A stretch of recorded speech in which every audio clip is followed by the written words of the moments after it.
કેમ કે અત્યારે શું પરિસ્થિતિ છે કે અત્યારના જે કલાકાર છે ખાસ જી કરીને એમને નાટક હમ, નથી કરવું, એમને તરત જ સ્ક્રીન ઉપર જતું રહેવું છે, રાતોરાત એમને સ્ટાર ઘેલછા થઈ જવું કરશું. છે.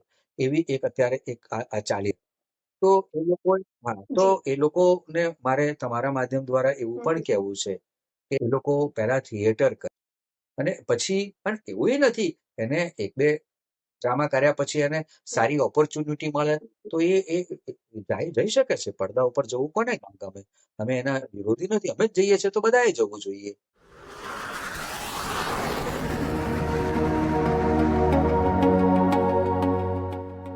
હું છું ચંદા અને તમે જોઈ રહ્યા છો ધ ગાઈડિંગ વોઇસ, નવી દિશા નવો રસ્તો.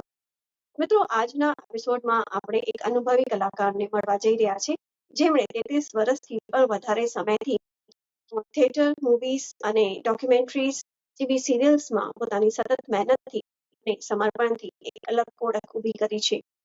થિયેટરથી તેમનો સફર ચાલુ થયો અને આજે ટીવી સિરિયલ્સ, ગુજરાતી અને હિન્દી મૂવીઝ, ડોક્યુમેન્ટરી સુધી તેમની યાત્રા આજે વિસ્તરી છે. તેમનો દરેક રોલ એક રોલ નથી, પરંતુ એક અનુભવ લાગે છે. જી હા, આજના સ્પેશિયલ ખાસ મહેમાન છે આપણી સાથે પ્રકાશ જોશી સર. કરીશું તેમનું અભિવાદન અને આજે ઘણું બધું તેમના પાસેથી જાણવા મળે છે. यात्रा के लिए बुकिंग करवाई थी, वहां जाके पता चला कि ऐसी कोई धर्मशाला ही नहीं थी। जो तने हमारो निर्णय पसंद ना હોય ને તો પછી તારે આ ઘરમાં રહેવાની કોઈ જરૂર નથી. તારા માટે આ ઘરના દરવાજા હંમેશ માટે બંધ છે. તું નીકળ અહીંયાથી.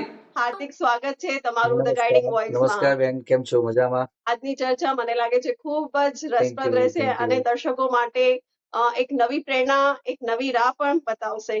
લાંબા વર્ષની કારકિર્દી છે, તે 3 શ્યોર. દાયકાથી પણ વધારે તમારી જે રંગભૂમિની કારકિર્દી છે, આ સુંદર યાત્રાની સફર કેવી રીતે, ક્યાંથી શરૂઆત થઈ, અમારા જી, જી. દર્શકોને જણાવશો.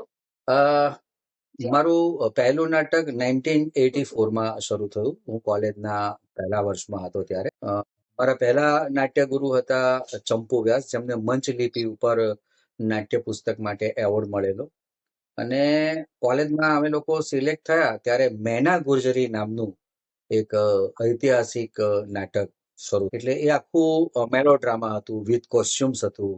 એ જમાનામાં બરોડાથી બધા કોસ્ચ્યુમ્સ, તલવાર, સાધનો બધું મંગાવ્યું હતું. અને તે વખતે મારું એક મેનાના દિયરના બધા મિત્રો સાથે મારું સિલેક્શન થયું હતું. પણ છેલ્લે એવું પણ સાબિત થયું કે જી મેનાના ફાધરનો રોલ પણ તમે કરો. તો ઓબ્વિયસલી આપણે તો તે વખતે બહુ કોલેજના પહેલા વર્ષમાં હોઈએ તો એવું વિચારીએ એમ કે બીજા બધા મિત્રોએ પણ, 2 મિત્રોએ ના પાડી કે ના ના, મારું પહેલું જ નાટક છે અને હું 22 વર્ષની ઉંમરે ફાધરનો રોલ કરું. તો મને ખબર નહીં, પણ નાટકમાં ભાગ લેવો અને અભિનય કરવાની બહુ અદમ્ય ઈચ્છાઓ નાનપણથી હતી. તો મેં એ વાતને બહુ પહેલેથી સ્વીકારી લીધી.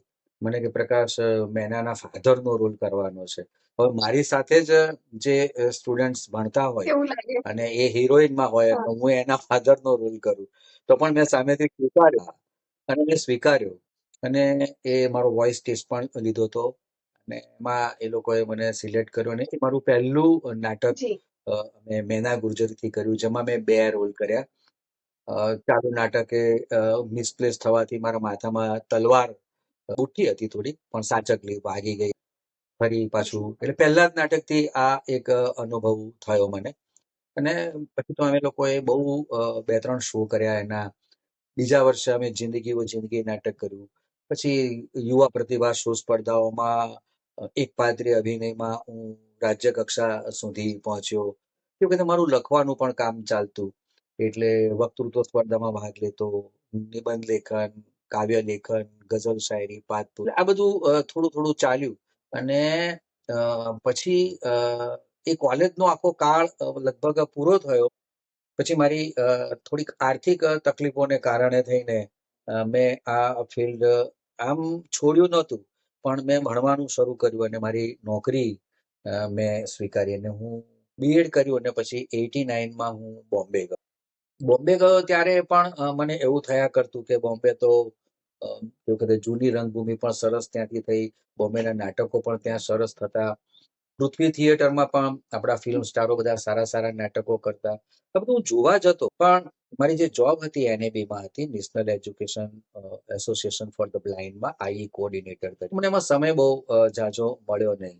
એટલે એ બધું ધરબાયેલું રહ્યું. ને પછી હું નંદીગ્રામમાં એક વખતે ગયો હતો. આપણે એક બહુ મૂર્ધન્ય સાહિત્યકાર જી. મકરંદ દવે, સાઈ મકરંદ દવે અને કુંદનિકાબેન કાપડિયા, એમના આશ્રમમાં હું ગયો. સાઈ મકરંદ દવે તો બહુ સારા જ્યોતિષાચાર્ય હતા અને બહુ જ પ્રબુદ્ધ અને બહુ મોટા સાહિત્યકાર. મારા અહોભાગ્ય કે એમણે મને સામે ચાલીને એવું કહ્યું કે તે જી. B.Ed કર્યું છે તો બોમ્બે છોડ અને સ્કૂલમાં શિક્ષકની નોકરી મેળવ, અને અહીંયા તને નાટ્ય વિભાગમાં કે એમાં કોઈ એવી નોકરીને કારણે સમય નહીં મળે, ત્યાં કદાચ તને મળશે એ તક. પછી એ વાત મેં ડોક્ટર ગુણવંત શાહને પણ કરી, કેમ કે એમને પત્ર આપવા ગયો તો એમણે પણ કહ્યું કે જો તને એમણે એવું કહ્યું હોય તો તારે આ ફિલ્ડ છોડીને તારે તરીકે જોડાવ. મારી મમ્મી છે એમને પણ મેં ઘરે જઈને પૂછ્યું. મમ્મી પણ તે વખતના જમાનામાં 7મું ભણેલી હતી. સાબરમતી આશ્રમમાં એણે એજ્યુકેશન લીધું. ઉમાશંકર જોશી આપણા સાહિત્યકાર, એમના હાથ નીચે એ ભણી હતી. તો એણે પણ મને એવું કહ્યું. એટલે પછી હું 91માં અમદાવાદ આવ્યો અને મને એમ કે અહીંયા હું મારા નાટ્ય જગતથી પાછી શરૂઆત કરીશ. પણ લગભગ નાટકો જોવા જતો. સ્કૂલ ને પછી મારા બોસ સુરેશ સર છે, એમની કોલેજ શરૂ થઈ એટલે એ પણ થોડુંક સંભાળતો ને થોડીક આર્થિક રીતે થોડુંક પગભર થવું હતું, થોડુંક મકાન ખરીદવું હતું. ગામડામાંથી આવેલો હતો એટલે એ બધામાં હું નાટક નહીં કરી શક્યો. પણ 2007માં મારા મમ્મી દેવ થઈ ગયા અને પછી લગભગ 2009થી એક સ્પર્ધા હતી, જે તાલુકા યુવા પ્રતિભા શો સ્પર્ધા પ્રાદેશિક લેવલે. ત્યાં હું નિર્ણાયક તરીકે ગયો અને નિર્ણાયક તરીકે મારી બાજુમાં બીજા નિર્ણાયક તરીકે એક યોગેશ મહેતા કરીને રાજકોટના બહુ સારા લેખક, પ્રબુદ્ધ વ્યક્તિ, નાટ્યના જાણકાર, નાટ્ય શિરોમણી એમને મળે. એમની સાથે સંપર્ક થયો અને એમણે મને એમ કહ્યું કે તમે મારી સાથે નેશનલ લેવલે આખો કરો એમ. એટલે પાછું કે જે બહુ વર્ષોથી 84-85 થી વાત આખી અટકી હતી એ ત્યાંથી શરૂ થયું. ને ત્યાં એમણે મને એક ભાવેશ નાયક કરીને એક ભાઈનો સંપર્ક કરાવ્યો અને એમણે એવું કહ્યું કે એક અખો નામનું નાટક અમદાવાદમાંથી શરૂ થઈ રહ્યું છે અને એના જે નિર્માતા છે, એના જે દિગ્દર્શક છે એ નિમેશ દે, તો તમે એમને મળો. અને હું પહેલી વાર સુતરિયા કોમ્પ્લેક્સમાં નિમેશ દેસાઈ સાહેબને મળ્યો. એમણે મને અખો નાટકમાં 2 રોલ આપ્યા અને એ નિમેશભાઈ દેસાઈ સર સાથે મારી પાછી યાત્રા શરૂ થઈ.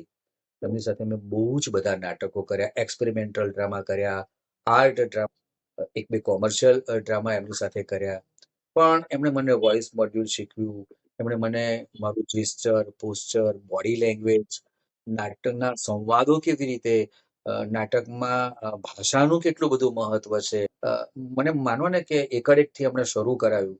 એક 2013 સુધી તો મારું એક સરસ પીક પોઈન્ટ ઉપર હું એમની સાથે કામ કર્યું. મેં લગભગ 30-35 જેટલા નાટકોમાં કામ. ઇન બિટવીન યોગેશ મહેતા નાટ્ય શિરોમણી હતા, એમની સાથે પણ હું 2010માં બરેલીમાં નાટક લઈને ગયો હિન્દી.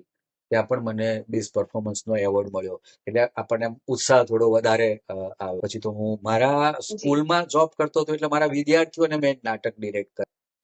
લાભશંકર ઠાકરનું એક બહુ જાણીતું તૈયાર કરાવીને હું ઓરિસ્સા ભુવનેશ્વર ખાતે લઈને ગયો. ત્યાં પણ એ નાટકને બીજો ક્રમાંક મળ્યો નેશનલ લેવલે. એટલે એ રીતે મારી નાટકની યાત્રા બહુ સરસ રીતે ચાલી. પછી મેં મિહિર ઉપાધ્યાય સાથે કામ કર્યું, અશ્વાર સાથે કામ કર્યું. અમારા અમદાવાદમાં વિપુલ શાહ, ચેતન ગાંધી કોમર્શિયલ લેવલે ખૂબ સરસ મજાના નાટકો કરે, તો એમની સાથે પણ દીકરો મારો લાજવાબ નામનું એક કોમર્શિયલ નાટક કર્યું. કોમર્શિયલ નાટક કર્યું ત્યારે નિમેશભાઈ થોડા ખીજાયા હતા એમ કે તું આર્ટ ડ્રામા અને એક્સપેરિમેન્ટલ ડ્રામાનો આર્ટિસ્ટ છું એમ, અહીંયા તારા અવાજને નુકસાન થશે અને બંને ફિલ્ડમાં અભિનય જે ક્રાઇટેરિયા છે આખું એ બહુ જુદો જુદો હોય છે. પછી મને એમ કે નાટક તો નાટક હોય છે એમ, એટલે એમાં મને બ્લાઇન્ડનો મળ્યો. એ મને મારા માટે બહુ સરસ ચેલેન્જિંગ રોલ હતો. એ પણ મને ખૂબ વધારે એમાં મને મજા 1984 થી આવી. તમારી જર્નીની શરૂઆત થઈ. ત્યાર પછી વચ્ચે થોડા સમય માટે બ્રેક આવ્યો અને પછી જે યાત્રા શરૂ થઈ છે એ અત્યાર સુધી સુંદર યાત્રા ચાલી રહી છે. ખૂબ સરસ. અને ઘણા બધા બિલકુલ એવા બહુ લોકો સરસ તમને રીતે ચાલી. મળ્યા જે તમને માર્ગદર્શન આપ્યા, તમારા ગુરુ બન્યા. જેમ તમે કીધું ને, ઝીરો થી શરૂઆત થઈ, બહુ જ ફરીથી બહુ જ. ઘણા વર્ષો પછી ફરીથી ઝીરો. અને આજે જે તમે છો એ તમારા હા. જે કહેવાય ને અભિનય, કળા અને ઘણા બધાના પ્રેરણાથી તમે આ મુકામ સુધી પહોંચ્યા છો. હું વાત કરીશ હવે. બિલકુલ.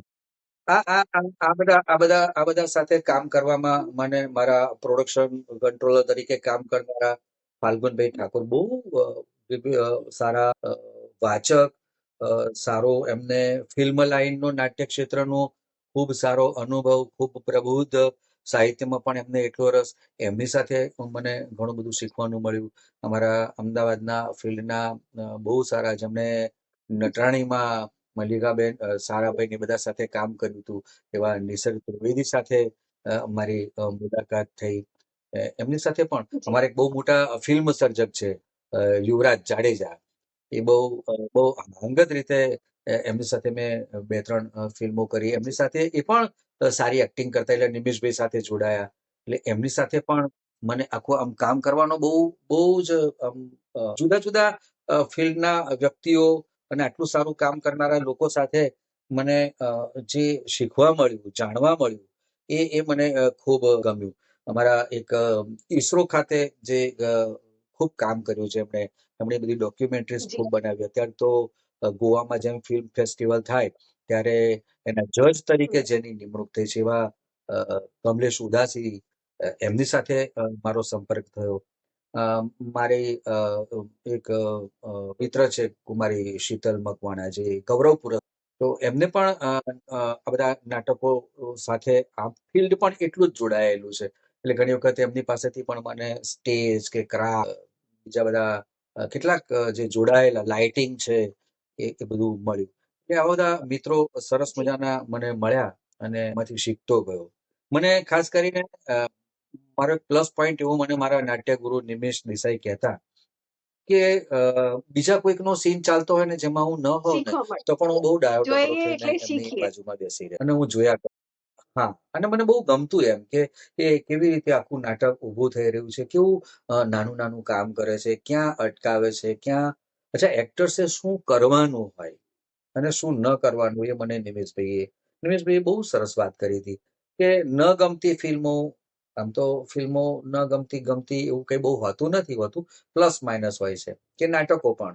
જ્યાં ઓડિયન્સને નથી ગમતું અથવા એક નાટ્યકાર તરીકે આપણને એવું લાગે કે આ સીન થોડો મર્યાદાવાળો છે અથવા આ વધારે, તો એવું પણ જોવું જોઈએ અને જી. એમાંથી શીખવું જોઈએ કે આપણે શું નથી કરવાનું.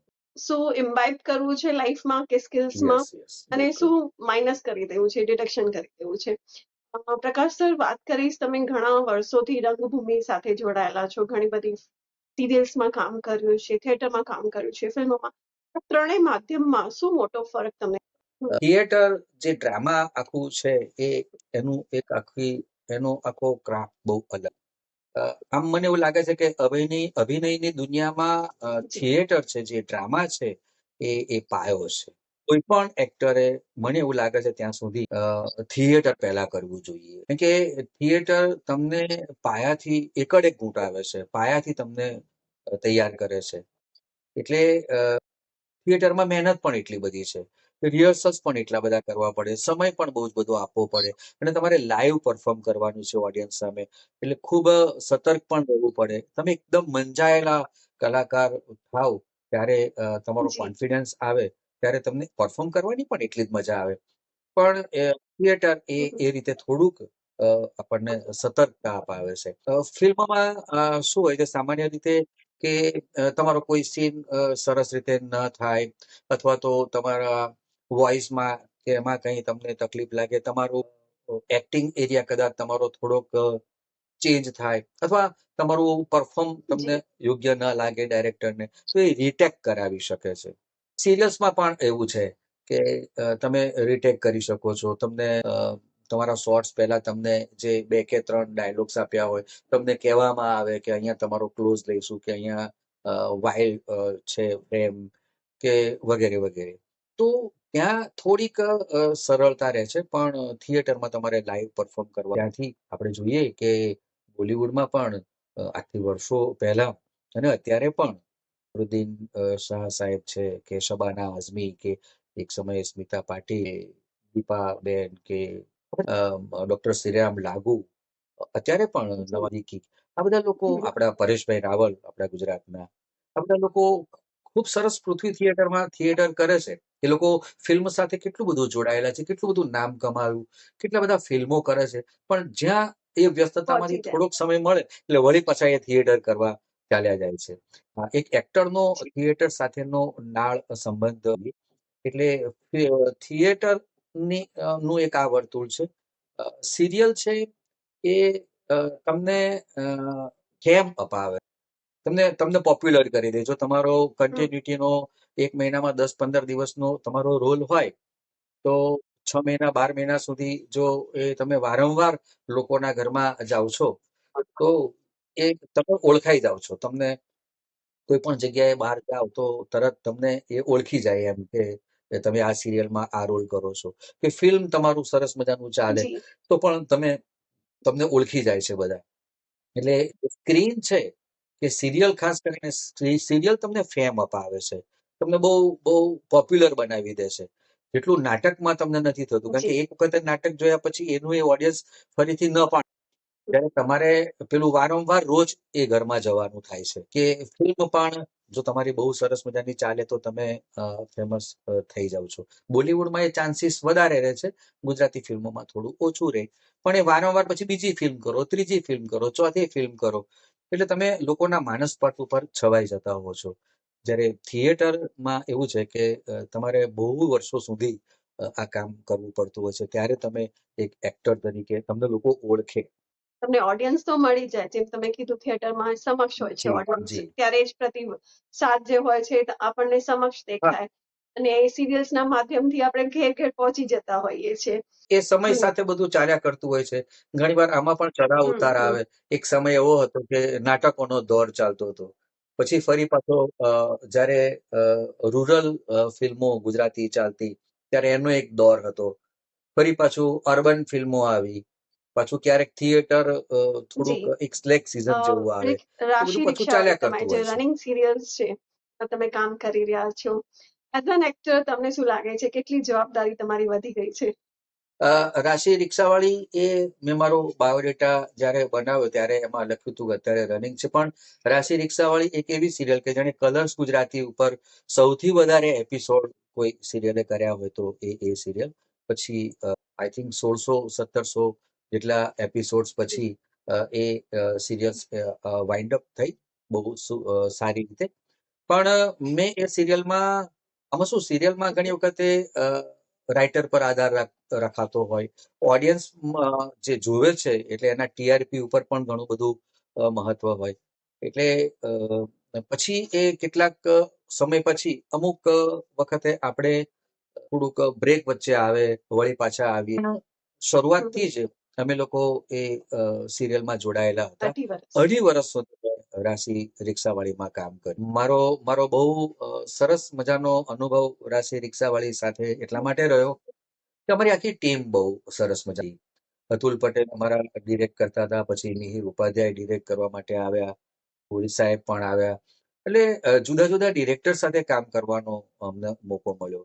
મારી સાથે થિયેટર કરનારા જ પાછા બધા અમે સિરિયલમાં હતા, એટલે ખૂબ મજા પડી. પૂજા સોની પણ અમે નિમેશભાઈ સાથે, અમારી સાથે અમે સાથે કામ કર્યું છે થિયેટર. કામિની પંચાલ છે જે મારા પત્નીનો રોલ કરતી, એ પણ વિપુલ શાહ, ચેતન ગાંધીના નાટકોમાં ખૂબ કાર્યરત રહ્યા. એટલે સરસ રીતે એમાં પાછું મારા માટે રાશિ રિક્ષાવાળી એટલા માટે થોડોક વધારે ચેલેન્જિંગ આખો રોલ હતો, કેમ કે મને અપાહિત બતાવ્યો છે કે રિક્ષામાં કોઈ કારણસર ઓકે. મારા પગ બંને નથી, વ્હીલચેર ઉપર. એટલે વ્હીલચેર ઉપર હોવાને કારણે થઈને મોટે ભાગે મારા જે હાથથી જ મારા પ્રતિભાવ બતાવવાના, અથવા મોટે ભાગે મારા ફીચરથી જ મારા એક્શન રિએક્શન બતાવવાના. હું ઊભો પણ નથી થઈ શકતો.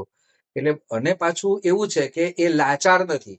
એ આખા ઘરમાં બહાદુરીપૂર્વક બધું મેન્ટેન કરે છે. કોઈ સમસ્યા આવે તો એનું સોલ્યુશન લાવવું. હસ્તે મોઢે આવનારા જે પડકારો છે, જે સિરિયલના સંદર્ભમાં, ઘરના જે આર્થિક કે સામાજિક કે વગેરે, એ બધા હસ્તે મોઢે સ્વીકારવાના, એમાંથી રસ્તો કાઢવાનો, ઘરને મેન્ટેન કરવાનું, અને છતાં અપાહિત છે. એટલે લાચારી આમ ઊભા નહીં થવાની છે, પણ અંદરથી એ બહુ મજબૂત માણસ છે. આ આખી વાતને પ્રગટ જી કરવાની, અને પાછું તમે વ્હીલચેર પર હતા, એટલે ચેલેન્જિંગ રોલ થોડોક અઘરો રોલ ચેલેન્જિંગ રોલ હતો, પણ હા, ચેલેન્જિંગ રોલ. પણ મને એવા રોલ કરવાની ખૂબ મજા આવી. I enjoy. મેં મારી યાત્રામાં જે પ્રવીણ મામાનો જે રાશિ રિક્ષાવાળીમાં જે રોલ હતો, હું જીવ્યો એને બહુ સરસ રીતે.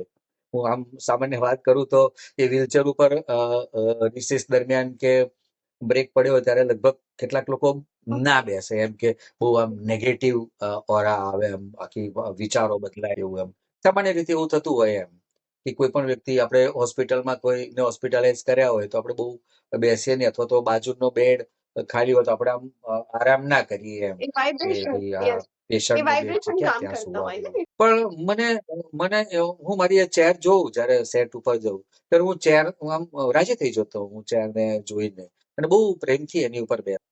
અને એ આખું સીન પૂરો થયા પછી અલબત્ત 5-10 મિનિટ સુધી હું રોલમાંથી બહાર ના આવું, જી એ સેકન્ડ થિંગ છે. પછી મને બહુ પ્રોબ્લેમ નહોતો થતો એવો કે પછી હું બહુ મસ્ત મજાની મારી કાર, આમ મોડું થઈ ગયું ઘરે પહોંચવાનું, કોઈ વખતે રાતે 9-10 વાગ્યા હોય તો એ 80-90 ની ઝડપે પાછો બહુ ફર્સ્ટ ક્લાસ ચલાવતો. દરેક જી એટલે દરેક પણ રોલમાંથી કંઈક ને કંઈક મજાના નવું દિવસો શીખવા જ હતા, મળે. અને બહુ સરસ ઇટ્સ અ રોલ હતો. Learning process. તમે ઘણા બધા ડાયરેક્ટર સાથે કામ હા, કર્યું બિલકુલ, છે. ઘણા બધા બિલકુલ. કલાકારો સાથે પણ કામ કર્યું છે. કોઈ એવા ડાયરેક્ટર જેમનાથી તમે ઘણા બધા પ્રભાવિત અલબત્ત મારા નાટ્યગુરુ છે? તેઓ તો દેવ થઈ ગયા. પણ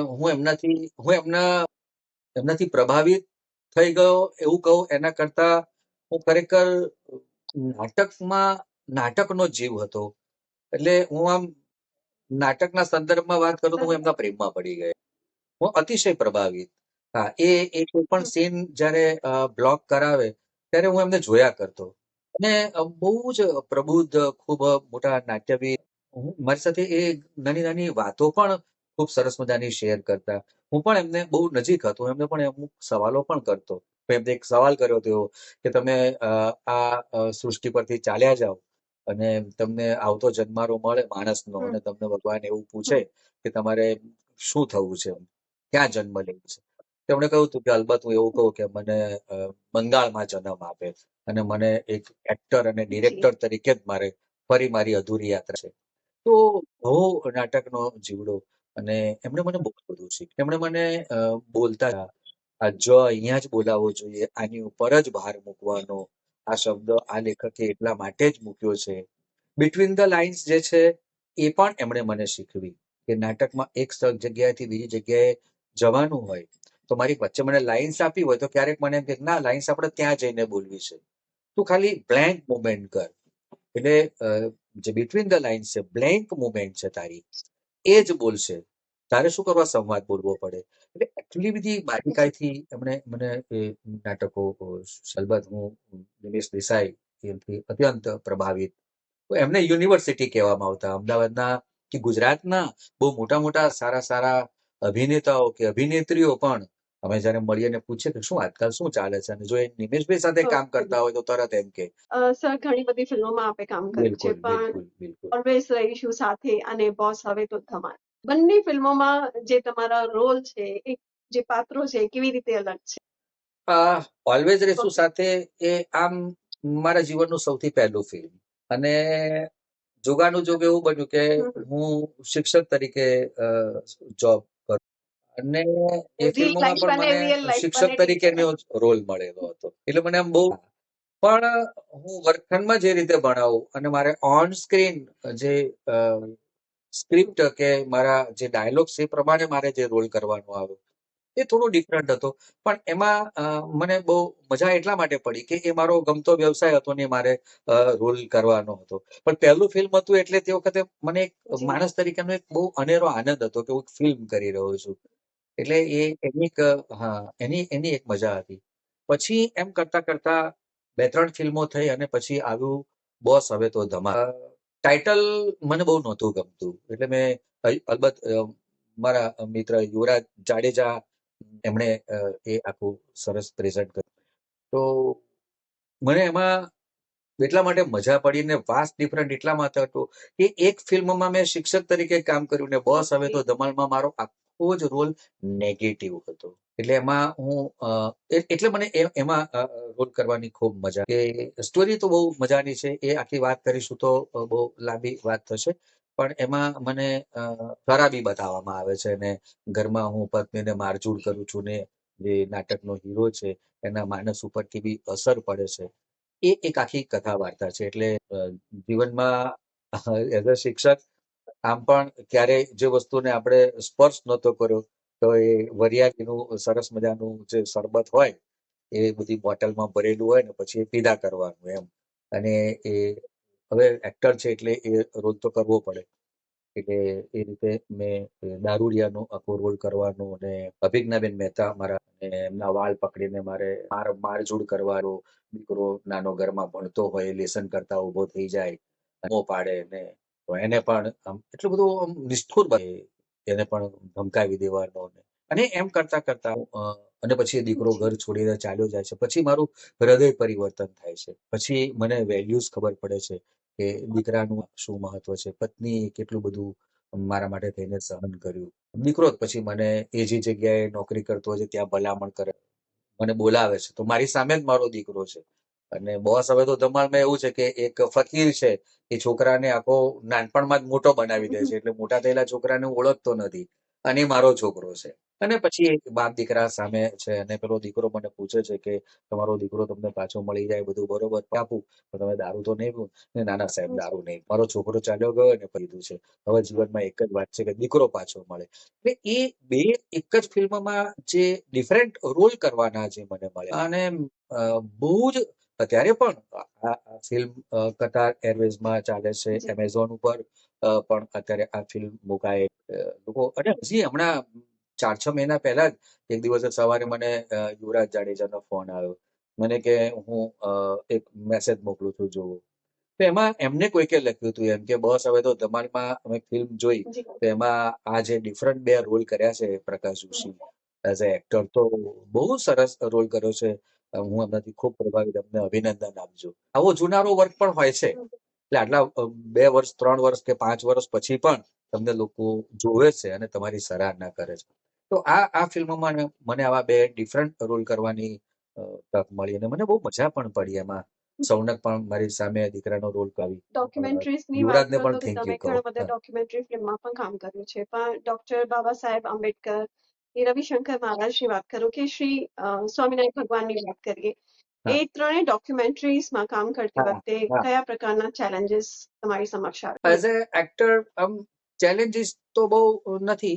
પણ સ્વામિનારાયણ ભગવાનનું અહીંયા મણિનગરમાં જ્યારે થયું ત્યારે એમાં તો માત્ર મારે ખાલી એક વગાડવા બેસવાનું હતું અને જે એમના ઉપરના જે પદ કે ભજન જે ગવાતા હોય ત્યારે મારે પ્રતિભાવ આપવાનો આવતો. એવો બહુ નાનકડો રોલ હતો. પણ બાબા સાહેબ આંબેડકર વિશે રાજેન્દ્ર દત્તે જે ડોક્યુમેન્ટ ત્યારે જે અવાજ ઉઠાવવાનો જે સમાજ સામે કે અન્યાય થતો હોય જે લોકોને એની સામે જે પડકાર કરવાનો.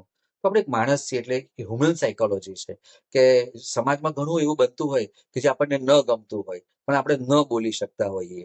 પણ આવી ડોક્યુમેન્ટરીઝમાં મને એમ થયું કે હું અંદરથી જાણે ખોલીને બોલતો હોય, સાચકલું બોલતો હોય. હા હા આવું તો ના જ હોવું જોઈએ. એ એક બહુ મને સરસ અનુભવ રહ્યો. અને રવિશંકર મહારાજની વાત કરું તો અગેન નિમેશભાઈ એને ડિરેક્ટ કર્યું હતું. પણ મારા માટે બહુ આનંદની વાત એ હતી કે રવિશંકર મહારાજના નો ડાબો હાથ પૂજો કરીને હતો કે જેમનો રખેવાળ હતો. અને રવિશંકર મહારાજે જે બહારવાટિયાઓને જબ્બે કરવા માટે નીકળે છે અને નદી કિનારે 7 લાશ પડી ગઈ છે અને એ બહારવટિયાઓ સામે એ લડવા નીકળે છે લાકડી લઈને ખાલી. અને એ રવિશંકર મહારાજનો રોલ મહેશ ચંપકલાલ જે અમારા નાટ્યના બહુ જ મહાન શિક્ષણવિદ, નાટ્યવિદ, મહારાજા સયાજીરાવ યુનિવર્સિટીના અને એવા એમ કહેવાય છે કે એમની સાથે સ્ક્રીન શેર કરવી, એમની સાથે કામ કરવું એ બહુ અહોભાગ્યની વાત છે. અને એ મહેશ ચંપકલાલ સાથે મારો આ આખો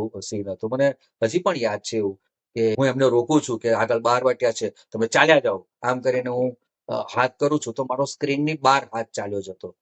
તો મને બરાબર યાદ છે કે મહેશ ચંપકલાલે એવું કહ્યું કે બેટા ખાલી આટલું જ કર ને, ચાલ્યા જાઓ. અને એમની સાથે આ સ્ક્રીન શેર કરવા મળ્યો. અને નિમેશભાઈએ તો રીતસર એ કોતરોમાં અમને રાતે લઈ ગયેલા. રાતનું સીન તો રાતે કોતરોમાં, આઈ થિંક દહેગામ બાજુના બધા કોતરો હતા. અને બધા 7 લાશ પડી હતી, જેની પર કફન ઉડાડેલું હોય.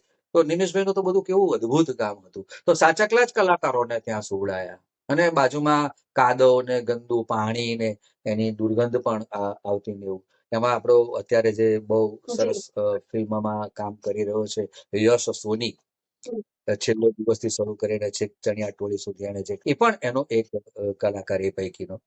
યશ સોની પણ નિમેશભાઈ સાથે તૈયાર થયો. ડાકઘરમાં એ મારા ભત્રીજાનો રોલ કરતો ને બહુ નાનો, બહુ શાહરુખ ખાન સર સાથે તમે કામ કર્યું છે અને એમાં તમે પોલીસનો રોલ કર્યો છે. એ વિશે અમારા દર્શકોને થોડું જણાવશો. કેવી રીતે શરૂઆત થઈ, કેવી રીતે રોલ મળ્યો અને શાહરુખ સર સાથે કામ કરવાનો અનુભવ કેવો રહ્યો? ફિલ્ડમાં હોઈએ એટલે ઘણા બધા લોકો આવા બધા ઓડિશન રાખતા હોય એટલે ચાંદખેડામાં ઓરેન્જ મોલ હોલ છે. તો ત્યાંથી અમારા ફિલ્ડમાંથી એક મિત્ર છે કરણ કરીને, એને મને કહ્યું કે પ્રકાશભાઈ અહીંયા ઓડિશન રાખ્યું છે અને તમે આવો. એટલે અમે ફ્રી હોઈએ તો પાછા જતા હોઈએ. એટલે હું એમ જ ગયો હતો. ચલો ને એક નવો અનુભવ થશે ને આપણે આપીએ ઓડિશન. ત્યાં ગયા પછી ખબર પડી બોલીવુડ ફિલ્મ છે રઈસ અને એમાં ઓડિશન છે. એટલે એ ઓડિશન મેં જરાક મને જુદી રીતે લેવામાં આવ્યું હતું કે પહેલા ઘણી વખત અમને શું હોય કે સ્ક્રિપ્ટ આપે અને અમારે થોડુંક 5-10 મિનિટ રીડ કરીને પછી ઓડિશન આપવાનું. પણ ત્યાં એમણે એવું કહ્યું કે તમને ત્યાં જશો, તમારી પ્રોફાઇલ તમે બતાવશો, તમારું નામ વગેરે, અને પછી તમને ઓન ઓડિશન પહેલા, ઓન સ્ક્રીન જતા પહેલા તમને એક ઘટના કહેવામાં આવશે, તરત જ તમારે રજૂ કરવાની છે. એટલે મને એવું કહેવામાં આવ્યું કે તમે એક પોલીસ ઇન્સ્પેક્ટર છો, તમે જઈ રહ્યા છો અને તમે કોઈ પણ એક એવી ઘટના બની, તો તે વખતે તે દરમિયાન તમે શું કરશો? હવે આપણે ઘટના પણ ઊભી કરવાની, આપણે શું કરવાનું એ પણ વિચારવાનું. એટલે મેં બાય કાર જતો હોય ને ઊભી રખાવી ગાડી ને કોઈને ગોળી વાગી છે ને એ પછી એના કોન્સ્ટેબલને પૂછું છું કે શું થયું, ને એનું વોલેટ ખોલ, ને પછી એનો ફોન કર્યો કે હા સર આ જગ્યાએ આવું આવું થયું છે. હા સર, એફઆઈઆર દર્જ કરું છું. આવું એક મેં ઓડિશન. પછી અમે લોકો નીકળી ગયા. અઠવાડિયા પછી એમણે ત્યાંથી કે તમારે ફરીથી ઓડિશન આપવા આવવાનું થશે. એટલે હું ફરીથી ગયો. ફરીથી મને સ્ક્રિપ્ટ આપવામાં આવી અને મારો વોઇસ ટેસ્ટ લેવા. તો મને એમ કે સારું ચાલો ઓકે. પછી મને ફરી પાછો અગેન ફોન આવ્યો 15 દિવસ પછી કે તમને આ ફિલ્મમાં રોલ એક મળી રહ્યો છે. તમારા 5 કે 6 જેટલા ડાયલોગ્સ હશે. કોઈ કેમિયો નથી, ખાલી ચહેરો તમારો દેખાવ. પણ તમારે એના માટે આ તમારે જે નંબર આપ્યો છે એ નંબર તમારે 24 કલાક ચાલુ રાખવો પડશે. તમે ગમે ત્યારે રાતે મધરાતે તમને ફોન કોલ કરીએ એવો નંબર આપો, અને અમે જ્યારે કહીએ ત્યારે તમારે 5 થી 7 કલાક રહેવાનું. અને કોલ ન આવે તમારે ત્યાં સુધી આઉટ ઓફ સ્ટેટ નથી જવાનું. એટલે હું તો મેં એવું કહ્યું કે મને શાહરુખ ખાન સાહેબ સાથે એક ડાયલોગ્સ નહીં મળે તો પણ ચાલશે, પણ મને એવો રોલ આપો. મને કે ના, આ રોલ એવો છે કે જે એમાં જે નાનું શાહરુખ ખાન બતાવે છે, બાળપણ, એની સાથેનો તમારો સીન છે અને તમારા ડાયલોગ છે, તો તમારા રોલ સ્વીકારવો જોઈએ. પછી મને બધા મિત્રોએ પણ કહ્યું કે ના ના, આટલી સારી ઓપોર્ચ્યુનિટી હોય અને 5-7 ડાયલોગ્સ મળતા હોય, તો કે એડિટમાં 7 ડાયલોગમાંથી મારા ઓન સ્ક્રીન 3 કે 2 ડાયલોગ્સ છે, પણ નોટ બેડ. એટલે મેં હા પાડી. ને જ્યારે ફોન આવ્યો ત્યારે હું તો ગોધરા હતો મારા બોસ, એટલે ફટાફટ ત્યાંથી ભાગ્યો અને 2 વાગે આશ્રમ રોડથી ગાડી જવાની હતી. તો લગભગ મારા માટેનું આખું જે ક્રાઉડ હતું એ લગભગ 40 થી 45 જેટલું ક્રાઉડ એ લક્ઝરીમાં બેઠું. અને મને બોલિવૂડની આ એક મજા છે કે ઇનોવા કાર મારા માટે સ્પેશિયલ હતી. તમે કેરેક્ટર છો એટલે મને સ્પેશિયલ ઇનોવા કારમાં બેસાડીને સિદ્ધપુરમાં, જ્યાં જે રહીશ એટલે લતીફ ઉપર બનેલું, ને લતીફ સિદ્ધપુરમાં ભણ્યા હતા, ને તે વખતે એને દારૂની બોટલ પેલી દફતરમાં ભરીને પહેલી ફેરી મારી, એ પોલીસને કેવી રીતે માત આપે છે એ આખો હતો. તેના માટે અમને ત્યાં લઈ જવામાં આવ્યા. ત્યાં જ મારું માપ લેવામાં આવ્યું. ત્યાં પછી મારા જે કપડા, મારા પોલીસ, બહુ વૈભવ એકદમ, બહુ સરસ. ત્યાંથી પણ જ્યાં જવાનું હતું લોકેશન ઉપર, ત્યાં પણ બાય કાર મને ઓરિજિનલ ગન આપવામાં આવી હતી. તે પણ મારા નામ જો મારી સહી કરીને, અને એવું કહેવામાં આવ્યું હતું કે જ્યારે તમારા શોર્ટ્સ પૂરા થઈ ગયા પછી તમારે તમારા હાથે જ સહી કરીને આ ગન એક સિસ્ટમેટિક હોય છે. અને એક સાથે 5-5 એંગલ સાથેના કેમેરા સાથે કામ કરવાની બહુ જ અતિશય મજા આવી. અને પછી તો ઘણા મિત્રોએ એમ પણ કહ્યું કે ત્યાં આ તને નાનો પેલો લતીફ છે શાહરૂખ ખાન, એને ત્યાં ના જવા દીધો હોત. કેમ કે એ આવીને મને પૂછે છે, મારી સાથે અથડાય છે કે મારું દફતર ચેક કરવું છે, મેં કર્ફ્યુ મૂકેલો હોય છે અને લાયસન્સ ચેક કરો, ઓન એર, એ બધું સંભળાય છે. અને મારી સાથે અથડાય છે કે સર ઓકે. મારું દફતર ચેક કરવું છે. અને ખરેખર એના દફતરમાં દારૂની બોટલ ભરેલી હોય. અને હું એને મારો બાળક સમજીને અંડર એસ્ટિમેટ કરું છું, ને હું ચલ ભાગ યહાં સે, એમ કરીને એ ભાગે છે અને હું બીજી બાજુ જાઉં છું. એ આખો સીન સરસ મજાનો. તો બધા મિત્રો કે આ તારા લીધે થઈને જ આ લતીફ બન્યો, ત્યાં જ તે પકડી દીધો હોત ને તો આ બન્યો સારી ના વાત હોત છે એમ. સર. પણ બોલિવૂડનો એક બહુ સફર પણ મજા તમે આવી તય કામ કર્યો અને કરવાની. બોલિવૂડમાં પણ કામ કરવાની જે તક મળી એ ખૂબ જ એ આપણા પ્રોફાઇલને, ત્યાંની આપણી ટ્રીટમેન્ટ પણ કારકિર્દીને એક બહુ નવી બહુ દિશા આપે સરસ. છે. વાત કરી સર કે તમે શિક્ષણ જગતથી પણ 3 બિલકુલ. દાયકાથી પણ વધારે સંકળાયેલા છો. એઝ અ ટીચર પણ કામ કરે છે. શિક્ષણ જગતની વાત કરું આજે તો જી, એમાં પણ ખૂબ જ સ્ટ્રેસ જી. છે. એટલે બાળકો માટે હોય, ટીચર્સ માટે હોય કે પેરેન્ટ્સ તરફ હોય, ત્રણેય જે આપણે કોર્નર્સ કહીએ છીએ કે મેનેજમેન્ટ પક્ષ છે, બધાને ખૂબ જ સ્ટ્રેસ છે અને દરેકને સ્ટ્રેસ લેવલ અલગ અલગ. શિક્ષણમાં આજે સ્ટ્રેસ ફ્રી એન્વાયરમેન્ટ બનાવવા માટે આપ શું સલાહ સૂચવશો? સ્ટ્રેસ છે ને એ બેઝિકલી તમારા હમ, ઘરના એન્વાયરમેન્ટ ઉપર આધાર રાખે છે સૌથી પહેલા. બીજા તબક્કે સ્કૂલનું વાતાવરણ, અને ત્રીજું એની સાથે અભ્યાસ કરતા આ 3 બાબતો ખૂબ વધારે ભાગ ભજવે છે. ખાસ કરીને ઘરમાંથી વધારે પડતો સ્ટ્રેસ બાળકોને મળતો. માતા-પિતાની એષણાઓ એટલી બધી હોય છે કે મારે મારા હમ, દીકરાને નંબર 1 બનાવવો છે, અથવા તો મારે આ જ બનાવવું છે. એટલે એટલે એને નાનપણથી જ એ દિશા તરફ કન્ટિન્યુ એક જ વાત કરવામાં આવે, તારે આમ કરવું જોઈએ, તારે આ કરવું જોઈએ. શાળામાં પણ હોમવર્કનું જે આગ્રહ રાખવામાં આવે છે, વર્ક અલબત્ત થવું જ જોઈએ. મેં તો 32 વર્ષ જોબ કરી છે એટલે. હમ. પણ સરવાળે થાય છે શું કે અમારા વખતે તો મને એવું યાદ છે કે જી. અમે 6 વર્ષના પ્રી થયા ને ત્યારે પ્રાઇમરી પહેલા જેવું ધોરણમાં કશું મૂક્યા હોતું હતા સીધા. નહોતું એ વખતે. અત્યારે અત્યારે ત્રીજા ધોરણથી તો એને નર્સરીમાં એટલે એક બાળપણ કે બાલ્ય અવસ્થા જે છે એ એક તો ચાલી ગઈ છે. મેં તો મનોવિજ્ઞાન ભણાવ્યું છે 11-12માં. એટલે મનોવૈજ્ઞાનિક રીતે જોવા જઈએ તો આપણી જે વસ્તુ, હમ, હમ. આપણી અંદર રહેલી જે આપણું બાળપણ અધૂરું રહી જાય છે ને, પછી અંદર ને અંદર ઘૂંટાયા કરતું હોય છે. એટલે ક્યારેક 9મા, 10મા, 11મા, 12મા સુધી એ બાળપણ અંદરથી બંધ હોય છે. અને બાલ્ય સહજ અવસ્થાએ જે બધું ધરબાઈ ગયું છે, એને કારણે કદાચ તોફાન કરી લે તો એને એમ કહેવામાં આવે, તો તું મોટો થયો, શું આવું બાળક વેડા કરે છે. આ પણ એક ફેક્ટર્સ બહુ મોટું કામ કરે છે. અ હોમવર્ક કરવું શાળામાં, દરેક વિષયો ઉપર ભારણ એનું જે રહેતું હોય છે, ઘરમાંથી પણ એને વારંવાર આ જ ભણવાનું છે, આ જ જગ્યાએ પહોંચવાનું છે, આ તારું એચિવમેન્ટ છે. આ બધાને કારણે બાળક છે એ વધારે પડતો સ્ટ્રેસ અનુભવે છે. ખરેખર તો બહુ જી. સરસ મજાનું આમિર હમ, ખાન થ્રી ઇડિયટ્સ, એમાં આખી એક વાત છે કે બાળકને હમ. નાનપણથી જેમાં રસ પડે છે એ ફિલ્ડમાં એને જવા દો. 10મા સુધી તમે એને જી. આંગળી દોરીને, નો ડાઉટ એની ઉપર નજર પણ રાખવી જોઈએ.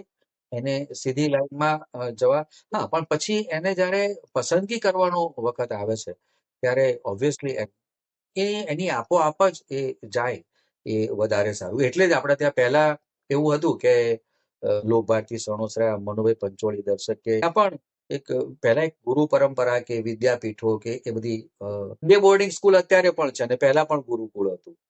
પણ અત્યારે ડી બોર્ડિંગ સ્કૂલ અને પેલું ગુરુકુળ, જી. પહેલા ગુરુકુળમાં શિક્ષણની સાથે કેળવણી પણ આપવામાં આવતી હતી. એટલે જીવનના પાઠ પણ મળતા. અત્યારે હા, પદ્ધતિ તો એની એ જ ચાલે છે. પણ એને માત્ર અભ્યાસ, આટલી ટકાવારી, આટલા ટકાએ પાસ જ થવાનું. આ બધાને કારણે થોડીક વધારે તકલીફ પડે છે અને ઘણી વખતે બહુ સેન્સિટિવ બાળકો હોય તો એ ભારણના કારણે થઈને તે જી. આત્મહત્યા કરવા પણ પ્રેરાતા હોય છે.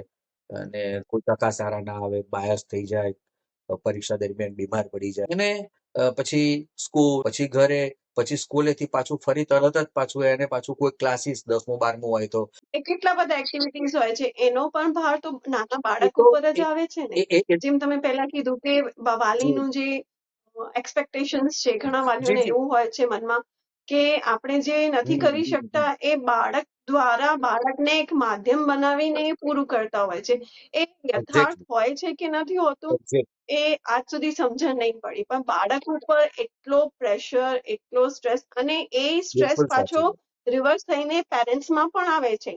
પેરેન્ટ્સની અંદર પણ એ સ્ટ્રેસ દેખાય છે, એકેડેમિક પ્રેશર હોય છે કે હા એક્ટિવિટી હા પ્રેશર હોય છે, કોઈ કોમ્પિટિશનમાં ભાગ લેવાનો હોય, એ સ્કૂલમાં હોય કે પછી બહાર કંઈક પ્રાઇવેટમાં એ કન્ડક્ટ હમ થતા હોય, તો એ બધું સ્ટ્રેસ બાળક ઉપર પણ એટલું દેખાય છે અને વાલી ઉપર પણ એટલું દેખાય છે. બિલકુલ બિલકુલ.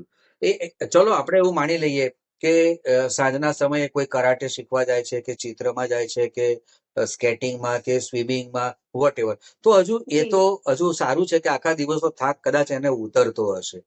પણ આપણે હમ. માનીએ છીએ કે એક ફિલ્મ પણ આપણે 3 કલાક માટે જોતા હોઈએ છીએ. 3 કલાકની ફિલ્મ હોય છે. નાટક તો કે ભાઈ અઢી 3 કલાક. જી. આપણી ઘડીઓ પણ બધી 3-3 કલાકની બનાવી છે કે ભાઈ 6 થી 9, 9 થી 12, 12 થી 3, 3 થી 6, પછી રાત્રિ શરૂ થાય. 3-4 કલાક હમ. વિદ્યાર્થી ભણતો હોય છે શાળામાં. વચ્ચે રિસેસ એટલે જ આપવામાં આવે છે કે એ થોડોક ફ્રેશ થાય. એક શિક્ષક વર્ગખંડમાં આવે ત્યારે જે ઊભા થવાની જે પરિસ્થિતિ છે આખી, તો એ ઓનર આપે છે તો બધું બરોબર છે. પણ એ 35 મિનિટ, જી. 40 મિનિટ બેઠો છે તો એ ઊભો થશે તો એનું બ્લડ સર્ક્યુલેટ થશે. It's a scientific reason. Hmm. તો આ બધું મનોવિજ્ઞાન છે, આ બધું વિજ્ઞાન જોડાયેલું છે. હમ. હવે એ આટલું બધું ભણ્યો છે, ભણીને ઘરે જાય છે. હમ. તો એને પણ પછી 1.5-2 કલાકનું તો રિલેક્સેશન જોઈશે જ. હવે શું થાય છે કે ઘરે જઈને પછી જમે છે. જમ્યો ના જમ્યો, હવે જમ્યા પછી ઓબ્વિયસલી આપણા સ્ટમકમાં આપણું 70% બ્લડ એ જે ખોરાક છે એને પાચન માટે થઈને જમા થાય છે. એટલે બાકીના 30-40% બ્લડમાં આપણા હાર્ટને આખી બોડીમાં પહોંચાડવાનું કામ જ્યારે જી. થતું હોય તો હાર્ટ બીટ્સ થોડા વધારે પમ્પિંગ કરતા હોય. અને એ જ સમયગાળા દરમિયાન એ જમીને તરત જ પાછો સાયકલ હમ. લઈને કે વાહન લઈને પાછો એ ટ્યુશન કે ક્લાસીસમાં જાય છે. કે જ્યારે મગજ સુધી એનું બ્લડ જ સરખું પહોંચતું નથી તો એ કેવી રીતે ભણશે? એટલે એ ભ્રમ છે એ સખત મહેનત કરે છે. આમ આમ હા, એનો સ્ટ્રેસ તો છે જ, પણ વૈજ્ઞાનિક રીતે પણ એ પૂરેપૂરું નથી ત્યાં પામી શકતો. આપણે જોઈએ આપણા ઘરની અંદર પણ કોઈ પ્લમ્બર આવ્યો હોય કે કોઈ કાર્પેન્ટર આવ્યો હોય કે કોઈ મજૂર હોય, મકાન બનાવનાર કે ખેડૂત હોય ખેતરમાં, આ લોકો પણ સવારથી આવીને બપોરે 12 વાગે જમશે ને રિલેક્સ મોડ પછી આમ ઉપર હોય અડધો છે. કલાક તમે જોજો બીડી પીશે રિલેક્સ મોડ. કે કાં તો આમ રેડિયો સાંભળશે.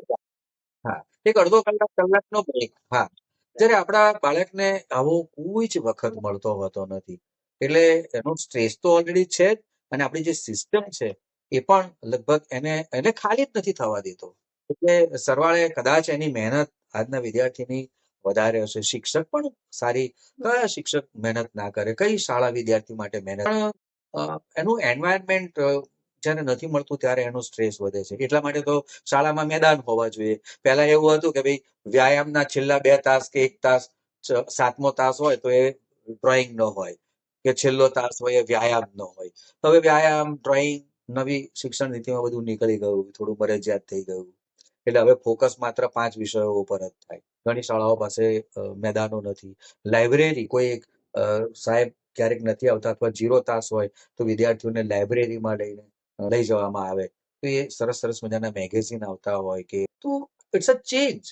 પણ આ બધું હવે અત્યારે માત્ર બધું એક ફોકસ એક જ, મસ્ત મજાનું ભણો, મસ્ત મજાના પર્સેન્ટેજ લાવો, ડોક્ટર થઈ જાઓ, વકીલ થઈ જાઓ, એન્જિનિયર થઈ જાઓ, પાયલોટ થઈ જાઓ, વગેરે વગેરે વગેરે. એટલે એમાં જી. બાળક આખી સિસ્ટમ પણ એના માટે એટલી જવાબદાર છે. ઘર એકલું જ નહીં. આ અત્યારે એક બહુ મોટી પરિસ્થિતિ છે. બધાને દુઃખ તો એ વાતનું છે. કહેવાય છે ને કોમ્પિટિશન વર્લ્ડમાં જી. બાળકને ઉતારી દીધા છે કે હા, બસ હવે હા. દોડો, સવારથી લઈને વાલી પણ દોડી રહ્યા છે, તો ટીચરો પણ દોડી રહ્યા છે, તો બાળક પણ દોડી રહ્યા છે, અને ક્યાં દોડીને પહોંચવું છે એ કોઈને ખબર નથી. સર, આપની જે સુંદર યાત્રા છે, આટલી લાંબી કારકિર્દી છે, કારકિર્દી દરમિયાન કોઈ એવો પાત્ર, કોઈ એવો સીન જે તમને અંદરથી હલાવી દે છે? શ્યામચી આય એવું એક મરાઠી નાટક હતું. એનું જી. ગુજરાતી રૂપાંતરણ કરવામાં આવ્યું. નિમેશ દેસાઈએ કર્યું હતું. એ નાટકમાં જે એક સીન આવતો હતો, તો એ સીન મારા જીવન સાથે બની ગયેલો સીન મારે ભજવવાનો હતો. હમ. એટલે જોગ સંજોગ એવા હતા કે એ તબક્કા દરમિયાન મારે થોડુંક નવી નોકરી હતી અને પગાર સ્કેલ બહુ ઓછા હતા. ગામડે મમ્મી પપ્પા મમ્મીની પગની દવાઓ ચાલે, કાકાને કેન્સર હતું એટલે એમની દવાઓ ચાલે, પપ્પાનું ખાલી જૂના સ્કેલમાં રિટાયર એટલે આવક બહુ ટૂંકી. અમદાવાદમાં પણ મારે મારું ઘર ચલાવવાનું. એટલે થોડું આર્થિક રીતે મને બહુ થોડી તકલીફ પડતી હતી અને મને લગભગ તે જમાનામાં અ, 1-2-3 લાખ રૂપિયાનું દેવું થઈ ગયેલું. એટલે હું વ્યાજે પૈસા જ્યાંથી લાવ્યો હતો, એ ભાઈ જી. સંવાદમાં હતા અને એમણે મને એવું કહ્યું કે પૈસા આપી દો કાં તો તમે કોઈ દાગીના તમારા પત્ની કે કોઈકે પહેર્યા હોય તો આપી દો. હમ, તો એણે એની બુટ્ટી અને એનું ગળાની ચેન હતી એ કાઢીને આપી દીધી. કે એણે આવીને બહુ ધમાલ મચાવી. આપી જ દો, આપી જ દો. હું વ્યાજ ભરી શકું નહીં. મૂડી તો ક્યાંથી આપવાની? એવી હમ, પરિસ્થિતિ હતી. આ સવારમાં જે ઘટના બની એ જ દિવસે બપોરે આ નાટક હતું શ્યામની બા. જી. અને એમાં જી. સેમ આ જ સીન આવતો હતો. કે જેમાં મને અચ્છા. ખૂબ જેવું થઈ જાય છે અને મારી પત્ની નથણી કાઢીને આપે છે અને પેલો ઉઘરાણી કરવા આવે છે અને કે તારી પાસે પૈસા ના હોય તો તારી પત્નીના પહેરાયેલા ઘરેણાં છે એ ઉતારી આપ, બહુ તને તારું સમાન વાલું હોય તો. હમ, અને હમ, એ સીન ભજવતી વખતે માણસને કેવું થતું હોય છે કે એના જીવનમાં જે બની ગયેલી થોડાક કલાકો પહેલાની ઘટના છે એ પાછી એને ભજવવાની હોય છે.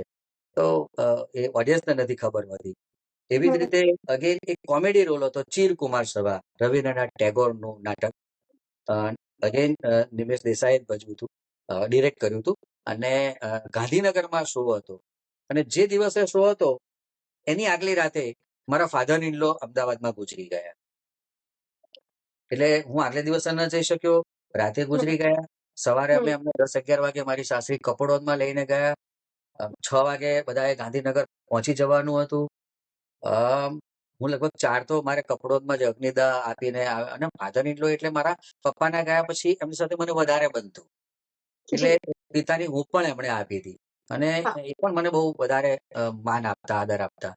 તો એક એનો વડીલના ગયાનો એક જે અંદરનો ભાર અને એ જ આખા 24-25 કલાકથી એના જ વાતાવરણમાં અને 4 વાગે હું ત્યાંથી વાહન ભાડે કરાવી અને 6, 6:30, 7 વાગે લગભગ ગાંધીનગર પહોંચ્યો.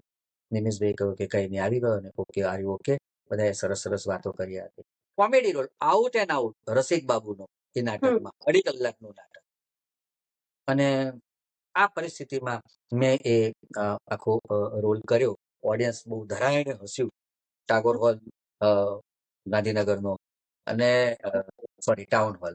અને નાટક પૂરું થયા પછી બધાએ ખૂબ તાળીઓ પાડી જ્યારે કર્ટન કોલ આપ્યો ત્યારે મારા નામ જો ત્યારે નિમેશભાઈએ એવું કહ્યું હતું કે આ એ કલાકાર છે કે જેને આજથી 25 કલાકથી જે આ પરિસ્થિતિમાંથી આવે છે.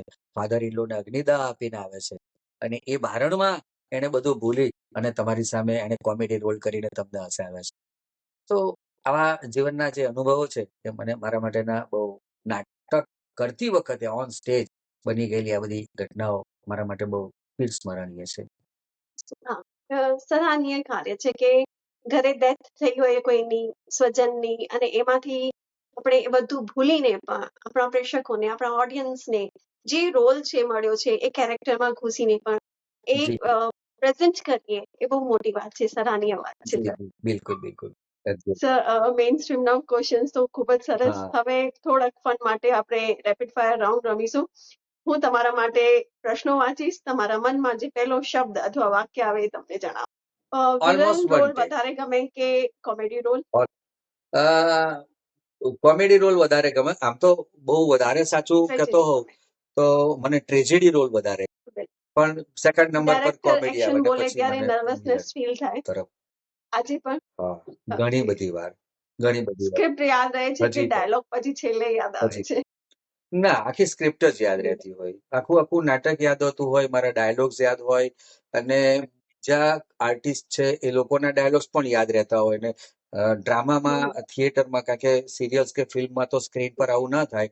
પણ ઓન લાઈવ જ્યારે અમે ડ્રામા કરતા હોઈએ ત્યારે જો કોઈકનો ડાયલોગ ભૂલાઈ જાય અથવા તો કંઈક જુદું આવે તો હું એનો ડાયલોગ બોલી જાઉં ઘણી વખત કે તું આવું કહેવા માંગે છે ને બોલતો નથી એટલે. અને એમ ઓકે. કરીને હું ડાયરેક્ટ જવાબ આપી દઉં. મિસ્ટેક થતી હોય તો એને કવર કરવાની સ્કિલ શું છે? હા, એ બહુ બહુ ઓકે. સરસ સ્કિલ છે. એ બહુ હું એને કદાચ ગોડ ગિફ્ટ કહીશ હમ. અથવા તો કેટલીક વખતે શીખીને પણ તમે કરી શકો કે જી. તમારે તમારી બોડી લેંગ્વેજથી આખી વાતને બદલી શકાય છે હમ. કે તમારી સાથે તમારા કો એક્ટર્સ છે એ તમને સાચવી લેતા હા. હોય સાચવી લેવા જતા હોય તો તમારી વાતમાં બળી જવાનું હોય. ઘણી વખત શું થતું હોય કે કોઈ તમારાથી કોઈ ડાયલોગ સ્કીપ થઈ ગયો તો બીજો બહુ સારો કલાકાર એનો ડાયલોગ તો પાછા આપણે વળીને આપણા ડાયલોગ ઉપર જ જઈએ. તો પછી એ ગયું એમ. તો એ મેન્ટેન કરી લેવાનું કેમેરા ક્લોઝઅપ હોય છે. ગમે કે વાઇડ શોટ ગમે? હા. ક્લોઝઅપ વધારે ગમે. કેમ કે એમાં તમારે તમારી વાતને બહુ બારીકાઈથી રજૂ અને આ કરવાની છે, તમારા ક્ષેત્રમાં ન હોત ફીચર્સથી તો રજૂ કયા કરવાની છે, એટલે ક્ષેત્રમાં એની હોત? મજા છે. હું આ ક્ષેત્રમાં ના હોત એટલે એઝ એ ટીચર ના હોત કે ના હોત. ફિલ્મમાં કે એઝ એ એક્ટર તરીકે ના હોત તો શેમાં હોત ઓકે. એવી બહુ ખબર નથી, પણ નાનો હતો ત્યારથી મને એવું હતું કે હું પાયલોટ બનું. તો મારી આર્થિક પરિસ્થિતિ ને મારું અભ્યાસ ને બધું એટલે એ દિશામાં બહુ ખેતરોમાં જ રહીને ઉછર્યા ને ભણ્યા એટલે એ દિશા તરફ જવાયું નહીં. નહીંતર અત્યારે પણ આકાશમાંથી વિમાન ત્યારે મને એમ થાય હવામાં ઉડી કે આમ પાયલોટ હોત ઊંચી તો ઉડાન. મજા પડે કેમ. અને છેલ્લો પ્રશ્ન સર, ઓડિયન્સ એપ્લોઝ હા, ગમે કે સોશિયલ ઊંચી ઉડાન. મીડિયાના લાઇક્સ ગમે તમને? ઓડિયન્સ થિયેટર માટે ઓડિયન્સ એટલે ને બંને ગમે. સિરિયલ્સ અને ફિલ્મો હોય તો social thank you media. Very much sir, the guiding વોઇસના મંચ પર આવવા બદલ અને આ સુંદર જે યાત્રા તમારી છે એ શેર કરવા બદલ, તમારી અમૂલ્ય વિચારધારાઓ જે આજે શેર કરી તેના બદલ ખૂબ ખૂબ ખૂબ આભાર. Thank you very ji. Thank you. હું પણ તમારો રાઇડિંગ વોઇસ નો ખૂબ ખૂબ આભાર માનું છું.